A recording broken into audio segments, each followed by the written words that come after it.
haves and the have-nots are back. The season premiere was last night. The season started again. That's picked up where they left off last time. Now, I'm going to try to cover everything in order, but really, I'm going to try to go by what I remember and make sure, just to make sure I cover everything. So it may not be chronological, but I just want to make sure you get a recap of everything that happened, whether I do it in order or not. Okay, so we start out at the Harrington mansion. Big fire going on. David's inside. He's awake and trying to get out the house. He's calling Veronica. He makes his way outside where Veronica's sitting on the steps, just smoking a cigarette, just nonchalant as can be. She does not care what she's done, but she is disappointed that David did not burn up. Because she says to him, you need a doctor. I wish it was an undertaker. And David was trying to say, are you okay? And he touches her arm. She's like, don't touch me. And after she makes the undertaker remark, it clicks with David, you did this? And she said, that's not all I did.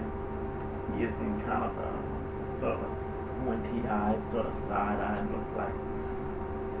And we know what she's talking about because she was up in that car with Benny. So we know what she was talking about when she did that. So that squinty side-eyed look thing. So from there, we go to the Cryer mansion, and Maggie's trying to help Jim and Catherine get stuff together for Amanda's funeral the next day.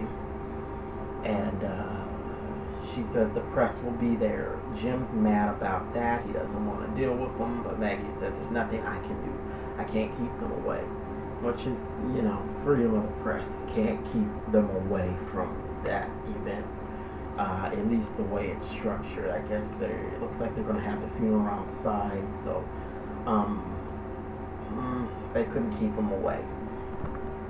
So here comes Wyatt. He's still on this I don't give a darn kick. He doesn't seem to really realize that he would go to prison if he got convicted of this crime that he confessed to, which is hit and run, very serious. So he's making these comments to Maggie. Hey, nice rack. They cold in here because they're standing to attention. I'm not Wyatt. Just chill out. You're really taking this whole I don't care sort of thing to the extreme. It's like you got to make rude remarks to everybody. Jim's not having it, and Maggie gets an out from the situation because she gets a call about the fire at the Harrington house. So on from there, we get a scene. We get a short scene with Hannah and Candace. Hannah's trying to tell Candace that Q is alive. Q is Candace's son with Quincy. Hannah it doesn't seem to be registering Candace, I guess, because Candace was in the midst of getting it out of this guy, Oscar, that she took home and took up to her room in the last episode of the season finale. So Hannah's looking in the room. She's like, do you know this man's last name? Hannah just walks right up in the room and asks God, what is your name? She's trying to figure out why Candace just is the way she is, which is, Hannah's been trying to figure that out since the start of the series. She still hasn't figured it out yet. So Hannah she stomps out as usual, and from there, let me tell you about the Harringtons again. So we get to the Harrington mansion again. The fire is out. The authorities are arriving. But Maggie has arrived, and Maggie's running up. She's like, oh, David, are you all right? And it's not like her concern was like someone who has caught feelings for somebody. It's not like that sort of common decency concern. Okay, I work for this guy. There was a fire in his house. let me go over see how he is. Like he said, you alright? You alright? You know what I mean? That kind of concern. Maggie's concern was like, oh my god, I've got feelings for this guy. I need to check on him. You know, and Veronica, of course, picks up on it. She's like, yeah, your man's alright. She tells David, your bee came running. Veronica's got some seriously harsh lines. The writers have really sort of fleshed Veronica out now. We're getting an idea just how out there she is. So Maggie kind of goes on about her business, and the DA arrives, and David's like, why are you here? The DA doesn't usually come for fires, and she said, well, I want to talk to the fire chief because this may have been an attempt to destroy evidence. The evidence being the car.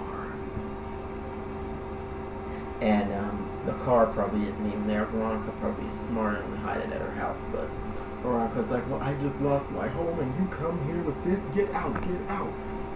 So the DA, she goes on, I guess, to talk to the fire chief, but she walks away from them, and the criers come over. They're showing some concern. Are you alright? Are you alright? Stuff like that. And it comes out that Wyatt was the one that told about the car. Because Veronica was outraged because she thought that David had turned her in for keeping that car, or, you know, obstructing justice. So it wasn't. She finds that it wasn't David. And she's like, oh, Wyatt, I'll deal with him. I'll deal with him. And I forgot to mention, she also told Maggie before Maggie left. That's what kind of sped up Maggie leaving. She told Maggie, I think she told her, well, there's a garage in the back that did not burn down. I wish I could lock you in there and set the whole thing on fire. Unhinged, Veronica is. So what happened? Okay, so what happened then? Oh yeah, so this is a small little thing. Veronica being shady. The criers offered for them to stay at, offered them, the Harringtons, offered to have them stay at their house, and Veronica says, no, we'll go to a hotel. David loves hotels. Veronica's fun. Crazy, but fun. Okay, so we get Landon and Jeffrey now. We go back over to the hotel, and so much action that goes on at that hotel. So they've done their deed, and I guess they did a couple times because Landon said, are you ready for round 3? Jeffrey's like off somewhere a million miles. Obviously his mind is with Wyatt. Landon can read through this. He doesn't know who the guy is, but he knows that there is a guy. And Jeffrey's like not totally spaced. You know, he's not even thinking about Landon. Landon feels kind of stupid because I guess he thought that Jeffrey was really interested, but Jeffrey only really at that point Jeffrey only got with him. I think it was kind of like almost an act of defiance against his mother. And Landon was right there, interested, you know, so it made sense to kind of use Landon in that way at that point. But we'll see where Jeffrey and Landon go. So there is a knock at the door, and it's Wyatt. Wyatt's come over to see Jeffrey. Jeffrey starts panicking. Oh my god, I gotta get my clothes on, puts his clothes on, puts his shirt on backwards, opens the door for Wyatt. Wyatt asks, well, can I crash here? And, you know, it's kind of awkward sort of scene, and Landon keeps saying, well, hi, I'm Landon. I guess he's trying to say, get out. Jeffrey and I were having a moment here, and Wyatt's like, yeah, you already told me your name. And what happened after that was Wyatt put the pieces together. You're half dressed, and Jeffrey, your clothes are on backwards. And Wyatt's like, I'm out of here. I don't want to be here. And Jeffrey's like, Wyatt, like, Wyatt, don't go. like, Jeffrey, let it go. The man does not want you. Can't be interested in you, possibly. And I'm hoping that it's left that way because I just don't think that Jeffrey and Wyatt should be an item. I think that should be left, as it is. Like, it just ain't gonna happen. And Landon, he's still feeling stupid. He tells Jeffrey to lose my number. And then Jeffrey, once again, he's like, Landon, wait. And I'm like, he's going to try to use Landon as his second choice, it appears. But I don't think Landon really is feeling that. So Jeffrey gets the call that there was a fire at the mansion. He goes over there and asks Father if he is all right, of course. And then Veronica just kind of looks at Jeffrey, and then she gets in a car, and the car pulls off. And after that, Jeffrey looks at David and is like, she did this, didn't she? David doesn't want to say. David knows that Veronica set the fire, but he doesn't want to say this because he still wants to protect her. Because he obviously loves her. Doesn't want her to get into trouble, and probably does. He knows that she needs help. He knows that she's out of her mind. So I believe after that we got a scene with Candace and Oscar, and it's in the morning now, and Candace is getting ready to go to the funeral. She's got on a black dress and everything, and Oscar wakes up, or she wakes him up. I can't remember exactly what happened. She tells him, "You need to go." Candace is pissed off at him, like, what kind of guy holds a woman all night and doesn't make a move? And Oscar is up to something. I think they may have planted him to sort of get Candace in line or something. Anyway, that aside, Candace, she clearly does not know how it is to be treated properly by a man, for a man to treat her respectfully. Not just take advantage of her. She's like, why didn't you make a move? Have you seen this AFS? Candace has the best line. She gets the best line. Veronica comes in second when it comes to line, but Candace gets the best line. And Oscar, he's running this game. Oh, I thought you needed.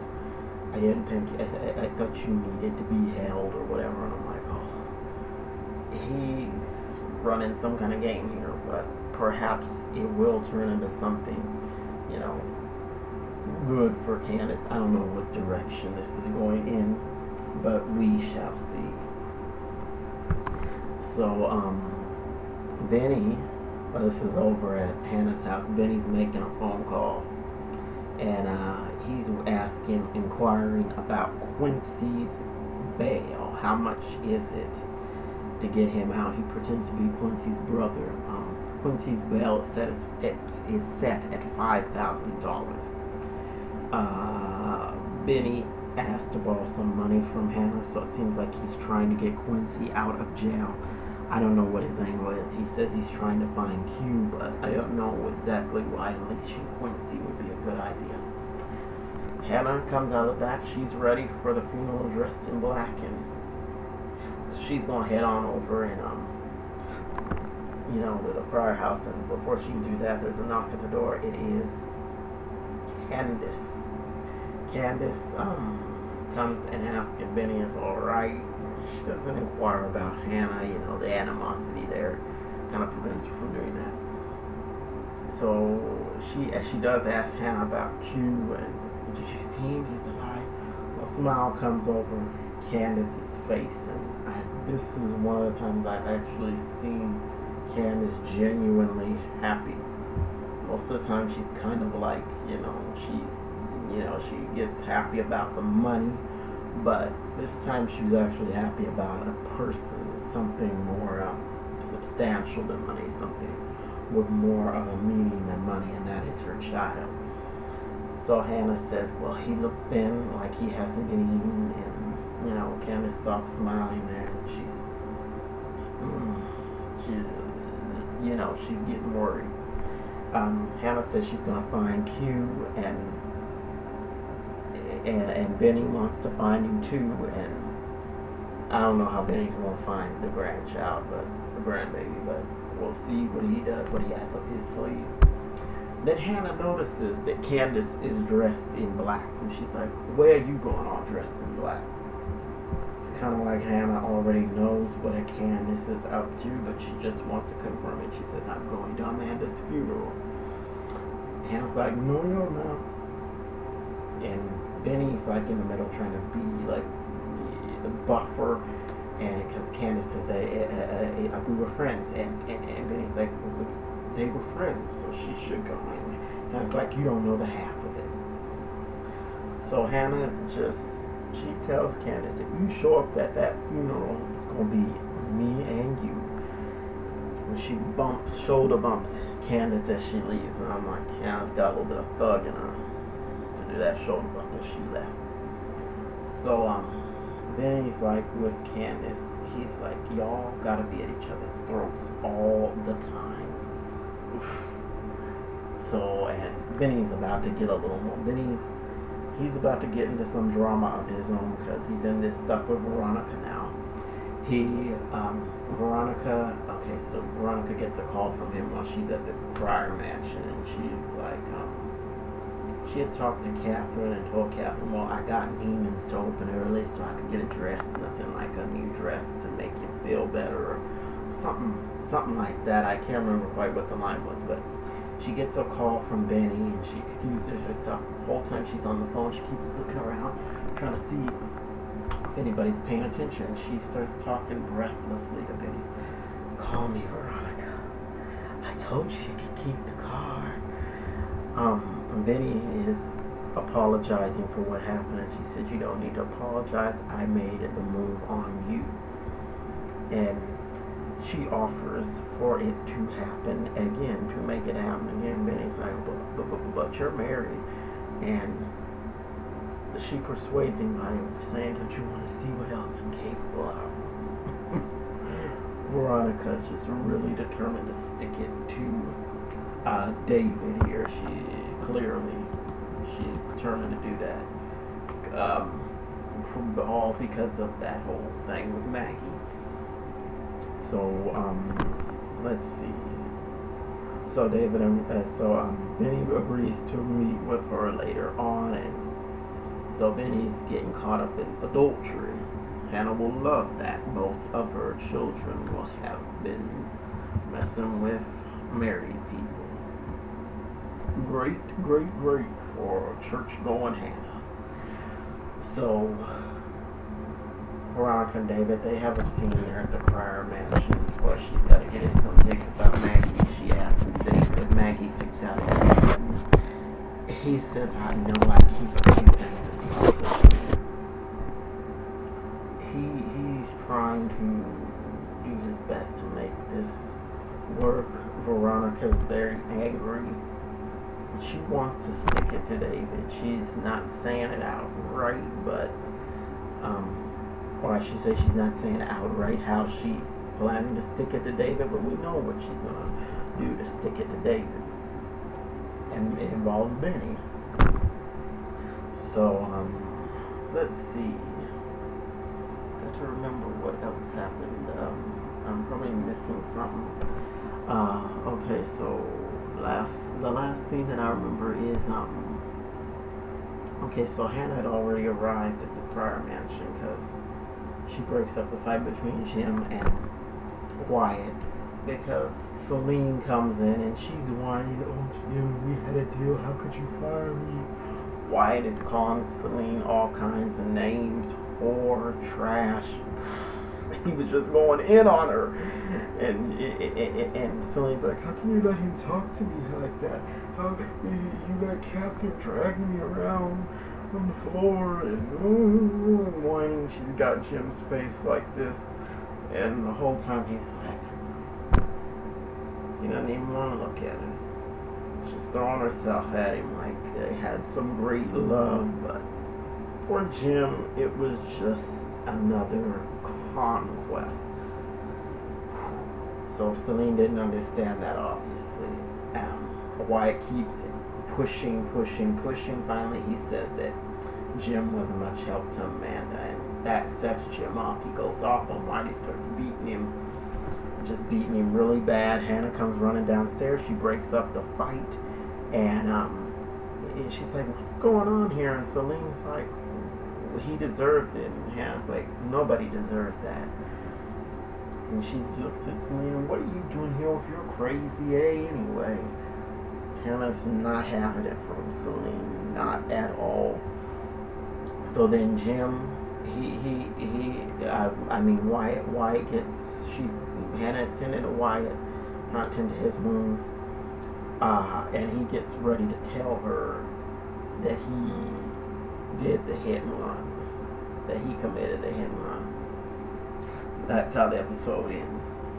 So in the previews for next week, we're I can't exactly remember. I think Maggie is saying something about arson, and she's got connections. So Maggie knows that the fire was an arson. It appears, and we see Wyatt taunting Jeffrey. "I know you have big dreams, but this one ain't never gonna happen." Wyatt's taunting him. It's one reason why I don't want Wyatt and Jeffrey to happen.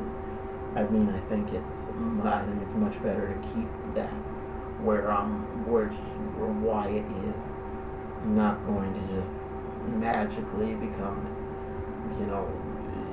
what Jeffrey wants. I just think that would be unrealistic, and they should keep it more of people always get what they want.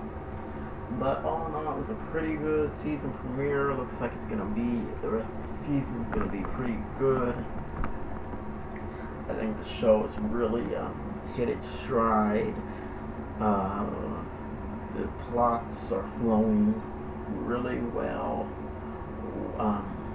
It's just good. So check it out if you have not checked it out before. It comes on every Tuesday night. Has and Have Nots, Tyler Perry's production. So that's my review for this week, and thanks and deuces.